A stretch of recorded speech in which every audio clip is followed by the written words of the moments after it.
Welcome to LUTV News in Focus, where we feature interesting topics on campus, in the community, and in the world of culture. I'm Dominique Leh.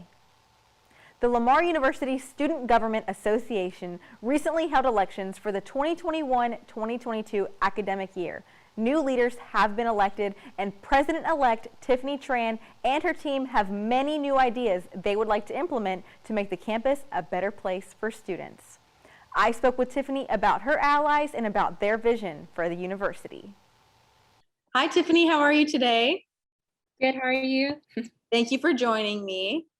Yes, thank you for having me on the show today. You recently got elected for SGA president. So I wanted to know, what traits were you looking for when you chose your team members? I know you had Jane, Ayo, and David. And then also you guys, there was another person elected. Was it Tarshay? Yes. All right. So what were you looking for in your team members? So in my team members, I was looking for individuals who have a presence here on campus as leaders. So for example, David is involved with co-team, Ayo is a resident assistant, Jane is an officer, a part of her sorority known as Alpha Chi O. And so really what I was looking for are individuals who not afraid to take a challenge, because really a part of SGA is we're going to face challenges along the way. And another part of it is I'm looking for individuals who are open to ideas. I think honestly, that's the beauty of SGA, is when everybody is very collaborative, we can work together and think of new solutions to help campus be a better place for all. Absolutely. So can you tell me a little bit about why your team decided to run? So really, it came from an idea between me and David. And we were just talking one day and we were just thinking of how we can make a difference here on campus. So I've been a part of the SGA Senate for the past 2 years, and David has been on before as well. And so we knew that we had the capabilities to make change on campus. We knew what needed to be done based from our own experiences here. And I think we can all agree that this year has been a really crazy year between COVID-19, ice storms, and hurricanes. And next year, we're entering this new era of Lamar, where we're going to have a new president. We just recently received information about our new dean of students and other positions as well. And so we just want to make sure that as we're transitioning into this new era, that we make sure that student ideas, student concerns are at hand and are properly addressed. One of your campaign points was about like the natural disasters that are on campus. So students have concerns about classes and assignments that have happened.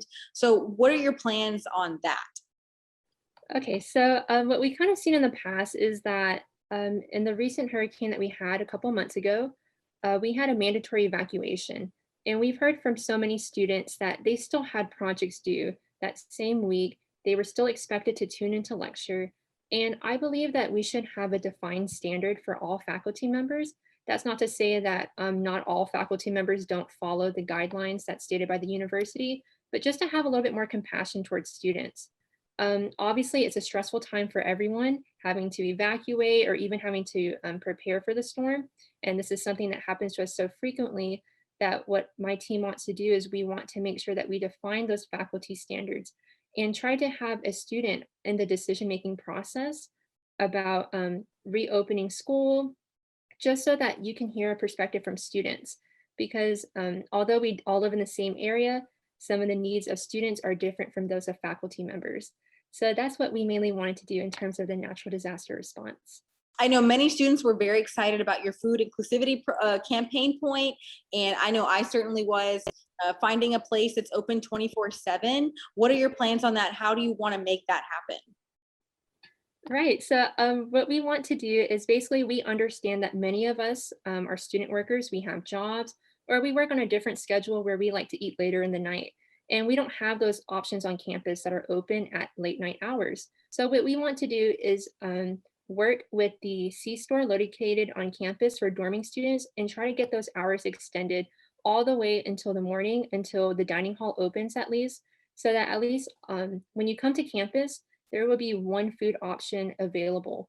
Right now, currently, after I would say 11 p.m., the Papa John's store that's located near the dorms closes. And at that point, students who are hungry are kind of left to fend for themselves. So what we want to do is make sure that we have at least one place on campus that's open at all hours of the day, just to ensure that we're properly feeding our students and making sure that students are also getting their money's worth. Because at the end of the day, we do pay for this service, and I want to make sure that our money is well spent. Absolutely, 100% agree. So you did mention extended hours, and I know that was something also that you guys wanted to extend the hours of study spaces like the STEM, the library. Can you tell me a little bit more about that, your plans on that? Right. And so it's kind of like the same idea with the food inclusivity, with the fact that students work late or students don't have time. Basically, by the time they get back to campus, everything is closed. And so what we want to do is increase the hours for right now, predominantly the STEM building, because it does close at 7 p.m., which is pretty early, I would say. And a lot of students use our campus resources. So they depend on our Wi-Fi, our printers, or a proper study space.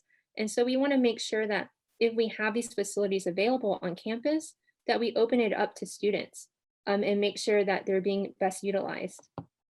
And then another one of your points, I believe, was about the security on campus. And so I know we had a recent incident on campus due to recent security breaches. What are your further plans on maintaining the high security on campus?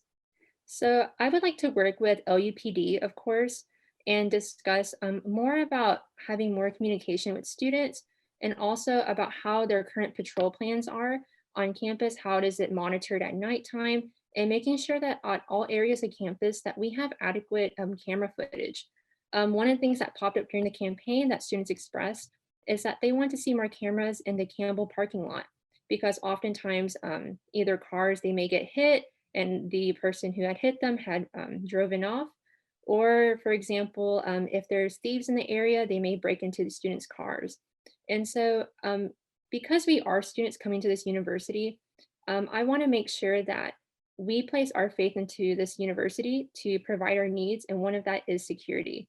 So of course, working with our LUPD to make sure that there is a safe plan for all students to make sure that we are safe at all times. Well, thank you so much, Tiffany, for taking time out of your day to come and speak with me about the campus and about your plans for SGA. I really appreciate it. Thank you so much. Well, thank you, Dominique, for having me on LUTV. This has been a great experience. And to all students who are watching, I encourage you to get involved with SGA next year and don't be afraid to reach out. Thank you for watching LUTV News in Focus. To see more content from LUTV News, follow us on Twitter and like us on Facebook.